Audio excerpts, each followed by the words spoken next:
नमस्कार. मी रामेश्वर बद्दर, मराठवाडा नेता यूट्यूब मध्ये आपलं मनपूर्वक हार्दिक स्वागत आहे. रविवारचा दिवस 2 ऑगस्ट. रूपामाता साखर कारखाना, रूपामाता नागरी सहकारी बँक आणि दुग्ध संस्था या वेगवेगळ्या संस्थांच्या वतीनं एक आगळा आणि वेगळा कार्यक्रम म्हणजे धाराशिव येथे ठेवण्यात आला होता. या ठिकाणी कार्यक्रम होता.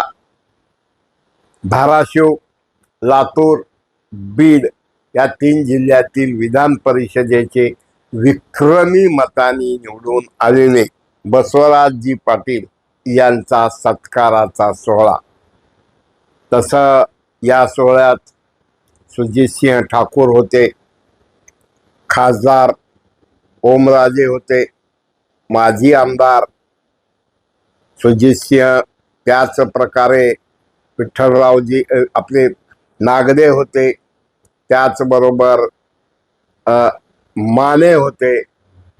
आणि या सर्व गोष्टीचा विचार करत असताना या ठिकाणी जी भाषणं झाली ती सगळ्यांनी चिंतन करावी अशी होती. आणि सर्वात महत्त्वाचं म्हणजे ज्यांचा सत्कार होता ते बसवराजजी पाटील यांनी अत्यंत संयमानं, अत्यंत अभ्यासपूर्ण पद्धतीनं येणाऱ्या काळात आपल्याला सगळ्याला मिळून आपल्याला विकास करायचा आहे अशी भूमिका मांडली. ऐका आपण. धाराशिव मध्ये हे घडतंय रूपामाताच्या माध्यमातून, हे सुद्धा आपल्या सर्वांच्यासाठी खूप चांगली गोष्ट आहे, कौतुकास्पद आहे. आणि म्हणून मी गुंड गुरुजी, खरं म्हणजे मी नेहमी भाषणात कधी कधी विरोध करत असतो खासदार साहेब, की एवढी चांगली सज्जन माणसं असताना यांचा आडनाव गुंड कशासाठी?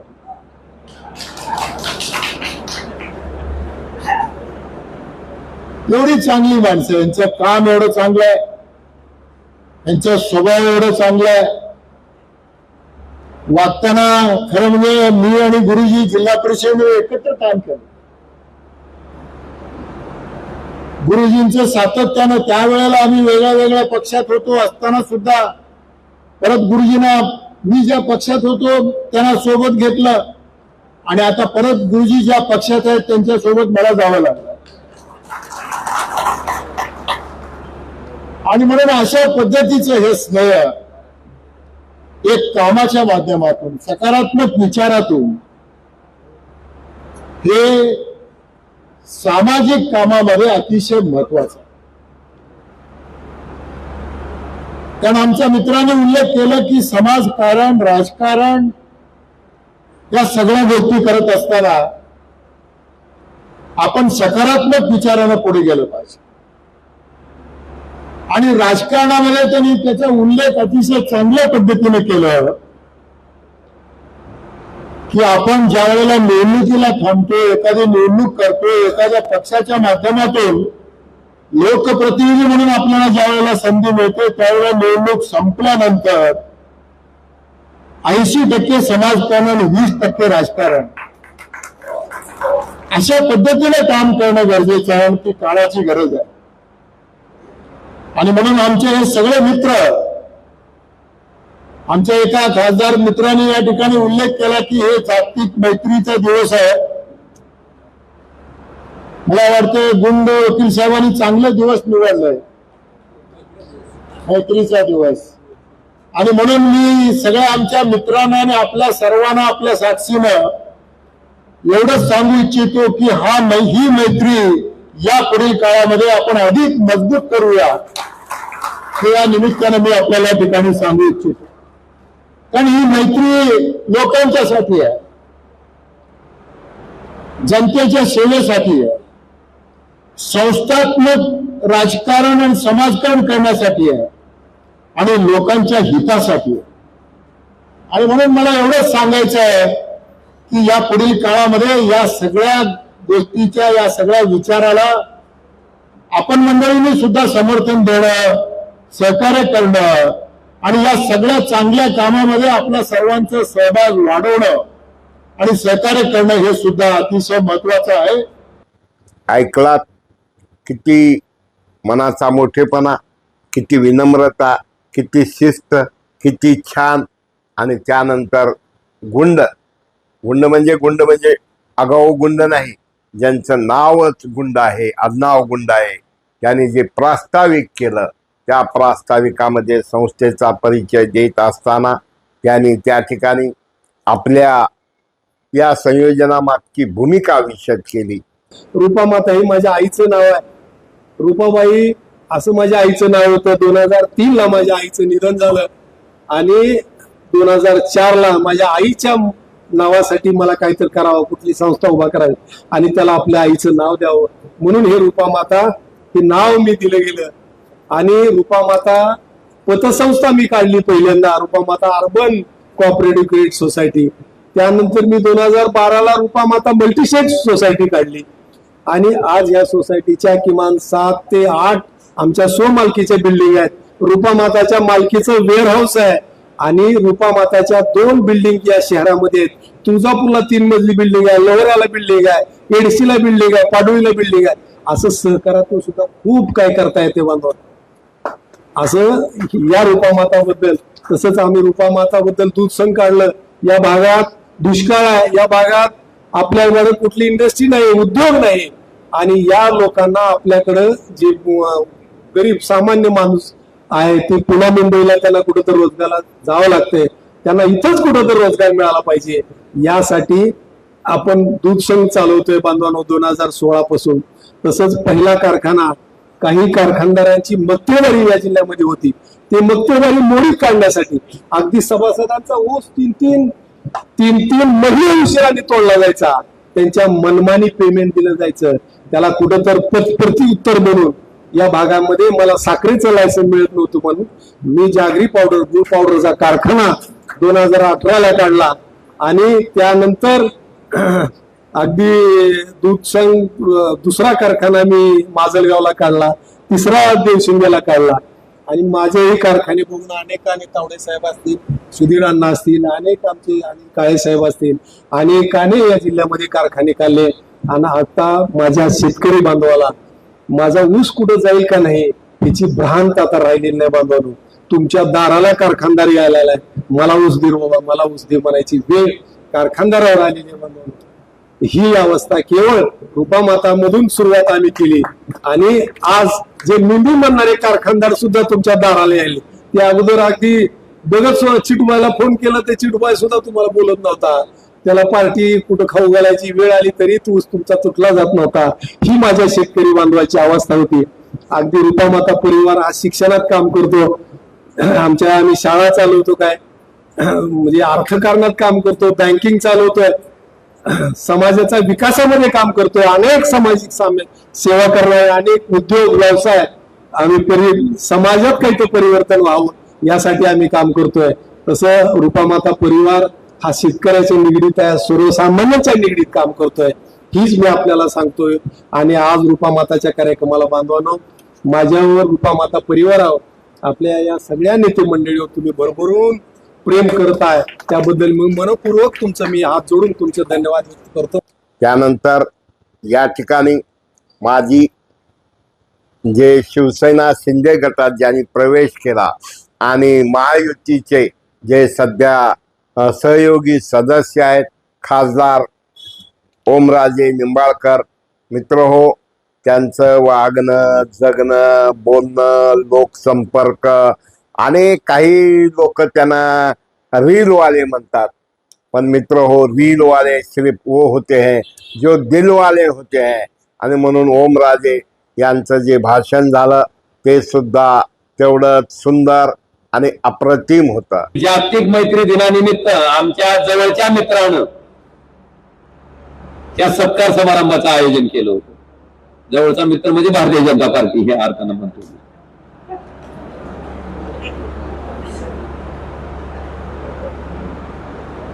पाटील साहेबांबद्दल काय सांगायची कुणाला आवश्यकता नाही, त्यांचा काय परिचय पण सांगायची आवश्यकता नाही. भाषण चालू होतं काळे साहेबांचं आणि पाटील साहेब म्हणत होते की आम्हीच नवीन पक्षात आलोय, आम्हालाच तुम्ही सांभाळून घ्या. पण पाटील साहेब एक म्हण असते, आपण पुढच्याला सन्मान दिला तर पुढचा आपला सन्मान करतो.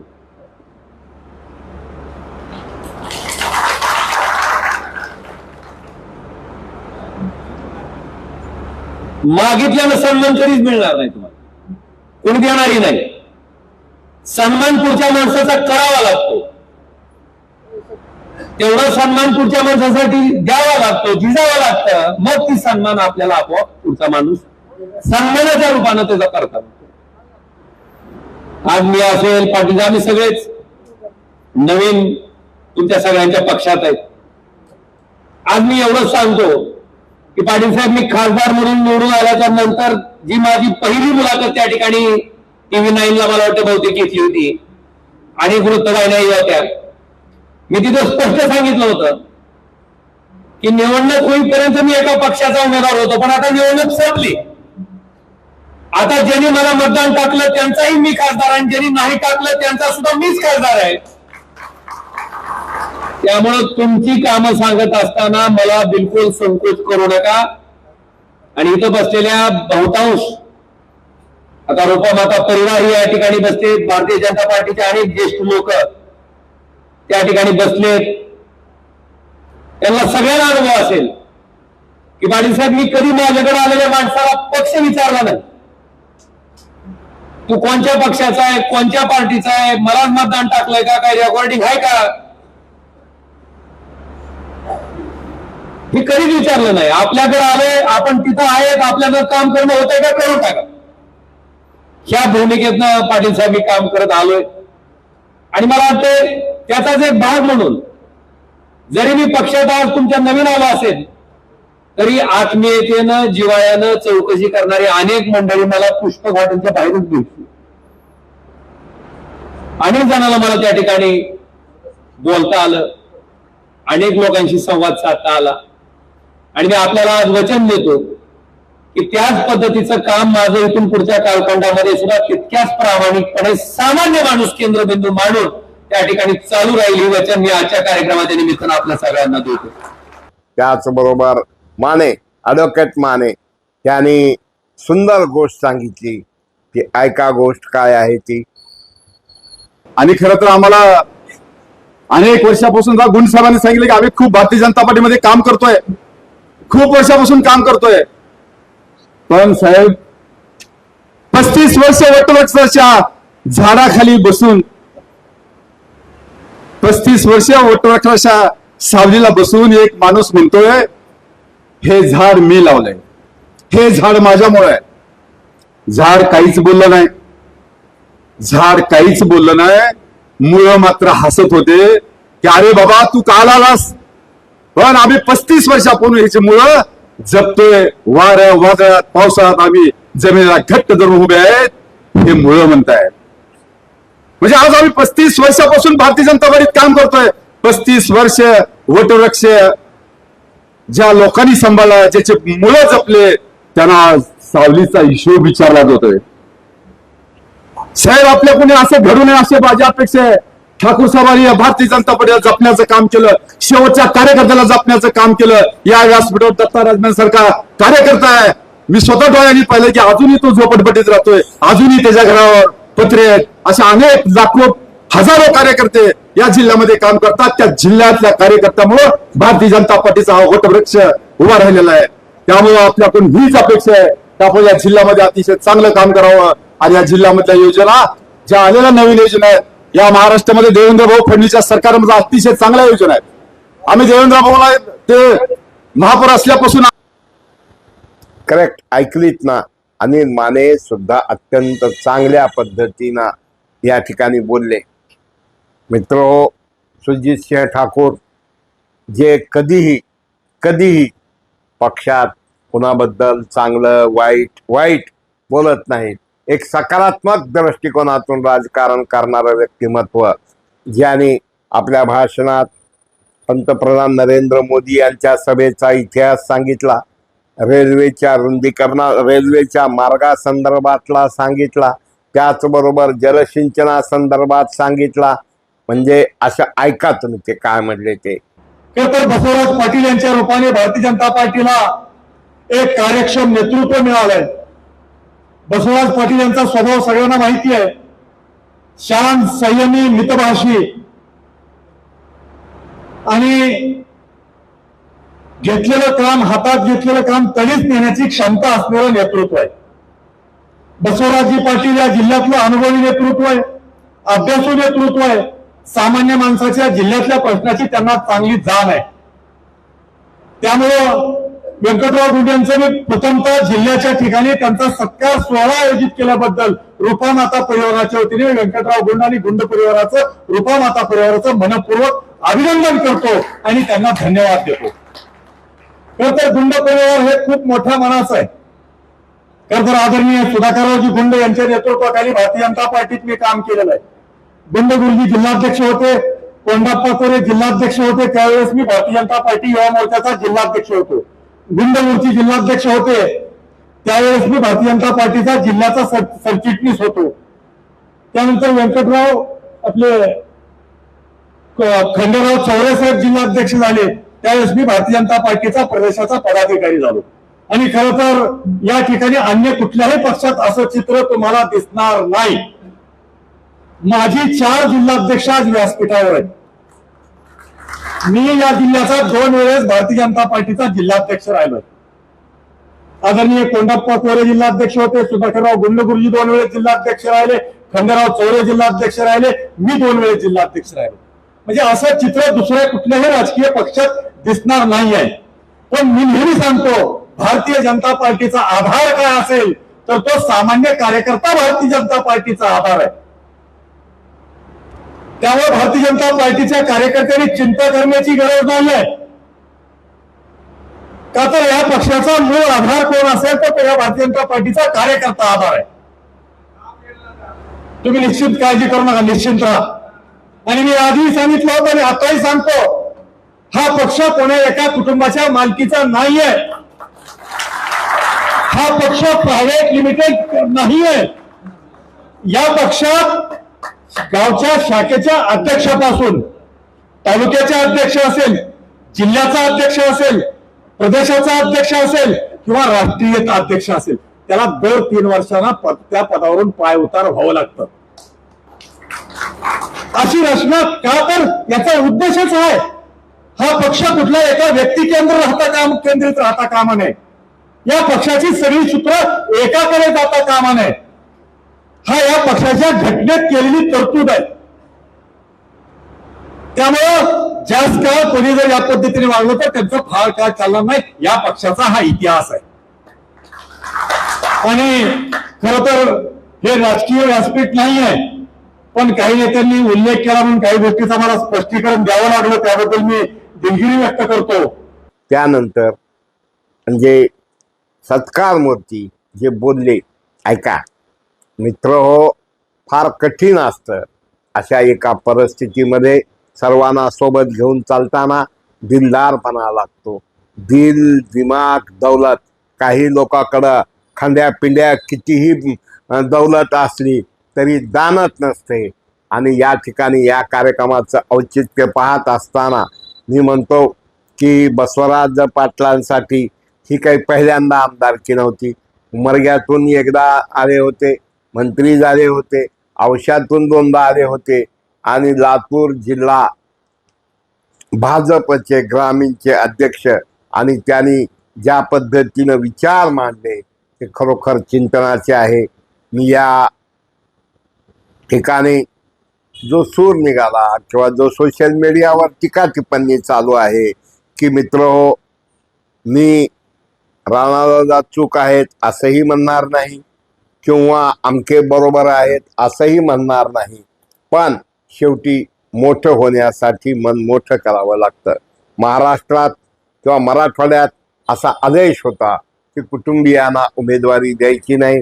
त्यामुळं रमेश कराड यांच्या मुलांनी माघार घेतली, अभिमन्यू पवार यांच्या मुलांनी माघार घेतली, नंतर आपले संभाजीराव पाटील निलंगेकर यांच्या मिसेसनी अर्ज दाखल केला नाही. त्याचबरोबर उमरगामधून आपले युवा नेतृत्व श्री पाटील, युवा नेतृत्व पाटील यांनी सुद्धा त्या ठिकाणी माघार घेतली. पण लोकांना जो राग आहे की लोक जे बोलतात की ठीक आहे हे बोललेलं कुणाला तरी कुणाची तरी बाजू घेऊन बोलल्यासारखं वाटेल, पण माणसं फक्त मोठी असून चालत नाही, विनम्रता लागते, शिस्त लागतं. आणि आपण मोठं होत असताना इतरांना मोठं करत करत मोठं व्हावं लागतं. ज्या पद्धतीनं बसवराजजी पाटील यांच्याकडं जर पाहिलं, काजी आहेत, त्याचबरोबर राठोड आहेत, आणि हे सगळं करत असताना काय एका बाजूला त्यांच्याच गावची नगरपंचायत त्यांच्या ताब्यात आहे, त्यांचा साखर कारखाना आहे. आणि अशा एका परिस्थितीमध्ये आम्ही म्हणणार नाही की आपण जर पाहिलं उस्मानाबाद जिल्हा मध्यवर्ती सहकारी बँकेला बरखास्त करा म्हणणारे कोण? खरं म्हणजे ही चिंगारी त्याच वेळेस पेटायला पाहिजे होती. आम्ही म्हणणार नाही की दादा थोडा संभल के, दादा जरा धीरे से, कारण शेवटी लोक त्यांना दादा म्हणतात. आम्ही डॉक्टर साहेबापासून उस्मानाबाद जिल्ह्याचं राजकारण पाहतो की 18 पगड जातीच्या लोकांना सोबत घेऊन चालत असताना नागदेव मोदानी असोत किंवा आणखीन कोणी असो, या सगळ्यांच्या बरोबर खेळ मिळणार राहणारे जे स्वतः जीपचे उपाध्यक्ष राहिलेले आहेत. आणि एकंदरीत मराठवाड्यात ज्या पद्धतीनं आपले अखिल भारतीय अध्यक्ष नितीन नवीन यांचा ज्या ठिकाणी त्यांच्या प्रचाराच्या ठिकाणी त्या ठिकाणी विधानसभेला आम्ही मांजर कुत्र जरी उभा केलं तर निवडून येते म्हटले होते. निश्चित गुंड काही गोष्टी बोलतात त्या खऱ्या आहेत, त्याचबरोबर काळगे काही बोलतात त्याही गोष्टी खऱ्या आहेत, अनिल माने काळे बोलतात त्याही काही गोष्टी खऱ्या आहेत. आणि सगळ्यात वंडरफुल म्हणजे या ठिकाणी आपले सुजित सिंह ठाकूर हे जे बोलले ते सुद्धा तेवढंच महत्वाचं आहे. आणि त्याचबरोबर खासदार म्हणले की मी फक्त कागदी मेल करत नाही, जे केलं ते केलं, मी प्रामाणिकपणे कबूल करतो. शेवटी राणादादा आम्हाला लातूर म्हणजे महानगरपालिकेच्या निवडणुकीपासून पाहिलं, पण दुसऱ्या बाजूला करोडो रुपयाचे म्हणजे विकास कामाचा शुभारंभ होतो, फक्त होल्डिंगवर भागवलं जातं. तुळजापूरला शेकडो कोटीचा निधी येतो, पण जाणीवपूर्वक काही लोकांना टाळलं जातं. आणि शेवटी ही खदखद आहे. सावधान, बी अलर्ट, बी सिन्सिअर. मला राणादादावर जेवढं प्रेम आहे तेवढंच प्रेम माझं बसवराजजी पाटील यांच्यावर आहे, तेवढंच प्रेम गुंडे यांच्यावर आहे राजकारणात. पण हे मात्र खरं की मराठवाड्यातल्या उघड गटबाजीचं प्रदर्शन वेगवेगळ्या मीडियाच्या माध्यमातून, सोशल मीडियाच्या माध्यमातून गुंडे यांनी बोलले. या कार्यक्रमाला तेवढं नाही, गुंडे यांनी बोलले, त्याचबरोबर आपले सुजित सिंह ठाकूर बोलले, काळे बोलले, आणि त्याचबरोबर चालुक्य एका ह्याच्यामध्ये मीटिंगमध्ये बोलले. मित्र हो, मराठवाडा नेता अधिकात अधिक लोकाभिमुख होण्यासाठी, अधिकात अधिक माहिती मिळण्यासाठी आपण सगळ्यांनी शेअर करा, सबस्क्राईब करा. मराठवाडा नेता हा लातूर, नांदेड, धाराशिव नाही तर खऱ्या अर्थानं मराठवाड्यातली, महाराष्ट्रातली माहिती देण्याचा, वेगवेगळे विषय देण्याचा, वेगवेगळ्या मुलाखती देण्याचा आमचा प्रयत्न आहे. पण ही एक मात्र जी 2 ऑगस्ट जे घडलं ते मात्र अत्यंत चिंतन करण्यासारखं. ते चिंतन भाजपच्या नेत्यांनी करावं, ते चिंतन आमदार राणा जगजितसिंह पाटील यांनी करावं, ते चिंतन कष्टकरी मेहनत करणाऱ्या प्रामाणिक कार्यकर्त्यांनी करावं. तर मित्र हो, मराठवाडा नेता यूट्यूब शेअर करा, सबस्क्राईब करा, लाईक करा. धन्यवाद.